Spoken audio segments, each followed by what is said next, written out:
Agora a gente vai debater um assunto muito sério aqui no Tribuna do Povo e eu quero trazer para vocês a participação da psicóloga Iracy Tonoli, que gentilmente aceitou o convite aqui da nossa reportagem, da nossa equipe de produção para participar do Tribuna, que é um assunto que a gente volta a debater aqui no programa, que gerou muita polêmica na última semana.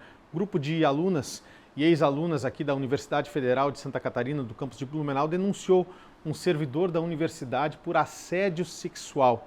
E o Tribuna do Povo resolveu então abordar esse tema, como é que isso prejudica a vida das acadêmicas, das ex-alunas. Por isso a gente te recebe aqui, obrigado pela participação, por ter aceitado o convite.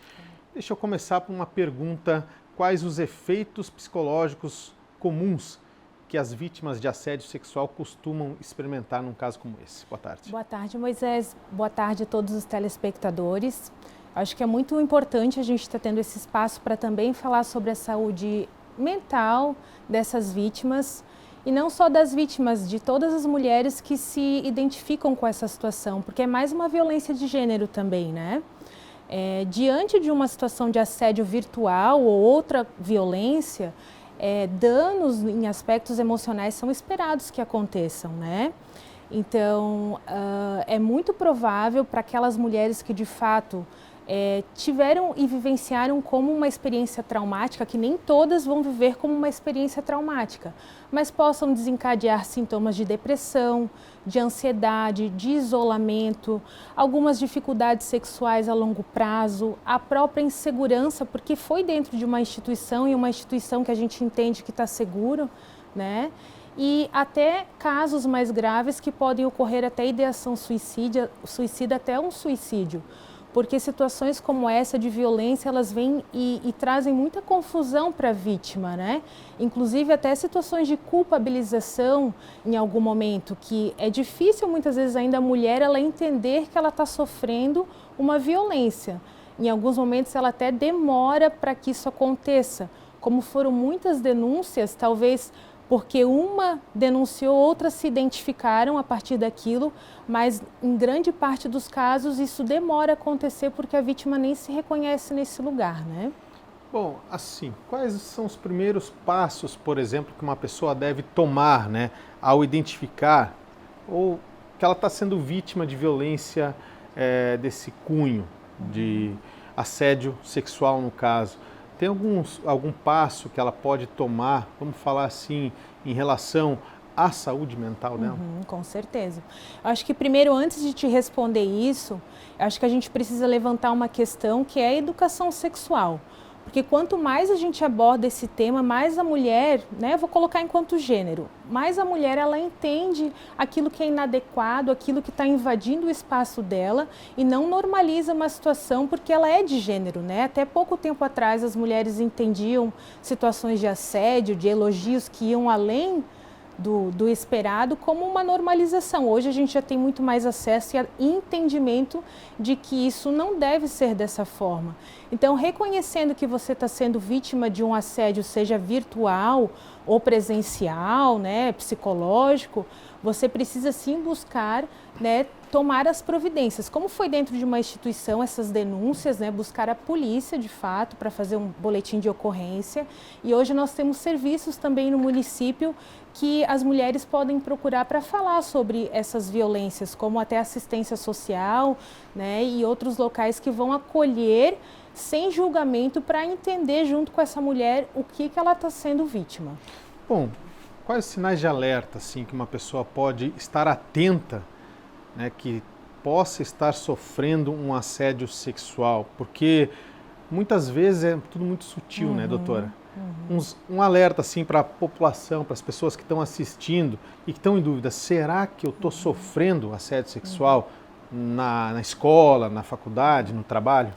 Tudo aquilo que invade o seu limite, que lhe gera desconforto, tudo aquilo que lhe coloca numa sensação de inadequado, né? Às vezes, aquilo que é um elogio e que você já se sentiu desconfortável, né? E que você dá esse limite para a pessoa e essa pessoa não respeita, a gente já tem que considerar como um assédio. Por isso que eu levantei ali a questão da educação sexual, justamente para que os jovens, as crianças, essas novas gerações entendam ainda mais os limites, porque, né, os mais antigos, vamos dizer, a gente ainda está aprendendo esse limite por conta de questões realmente da nossa sociedade muito machista, mas que essas gerações elas possam entender melhor esse limite, né, para que se entenda o que não pode acontecer nessa relação com o outro. Bom, você falou de traumas, né? Existem algumas abordagens terapêuticas para que essa pessoa recupere, não sei se 100% ou quase 100% o trauma de um assédio, porque como a gente viu ali nesse caso que aconteceu aqui em Blumenau, as alunas passaram muito tempo, né, para tomar uma decisão, para se unirem e para terem coragem de trazer essa situação à tona. Como eu falei, Moisés, às vezes é difícil até essa identificação por conta do nosso próprio entendimento de um assédio. Uma responsabilização, uma sensação de culpabilização, que deveria ter lidado com a situação de uma outra forma, medo de humilhações. O próprio aspecto psicológico, né, que a vítima ela sofre, ela traz essa confusão de sentimentos, né? Então, o que é muito importante? Se você foi vítima dessa situação específica ou está vivendo outras situações de abuso, seja qual for, buscar um suporte para que você possa se fortalecer e nesse fortalecimento, às vezes, buscar concretizar essa denúncia, né? É comum, infelizmente, às vezes que as denúncias venham de uma forma tardia justamente por essa confusão de entendimento de que você está sendo vítima de uma violência. E isso pode gerar danos até acadêmicos para essas alunas, né? Porque situações de trauma e de impacto emocional podem sim gerar danos que vêm afetar a memória, que vêm afetar o raciocínio, todo esse funcionamento acadêmico e às vezes até de uma forma mais grave, alunas que não queiram mais retornar para aquele espaço porque de fato não se sentem mais seguras naquela instituição ou que podem generalizar para outros locais, né? Porque quando a gente está adoecido mentalmente, saúde mental, às vezes a gente generaliza e acontece uma distorção cognitiva, que a gente já não consegue entender que aquele local é seguro e aquele não. A gente generaliza e isso pode gerar um impacto bem profundo para essas acadêmicas, né, que infelizmente enfrentaram essa situação aqui em Blumenau.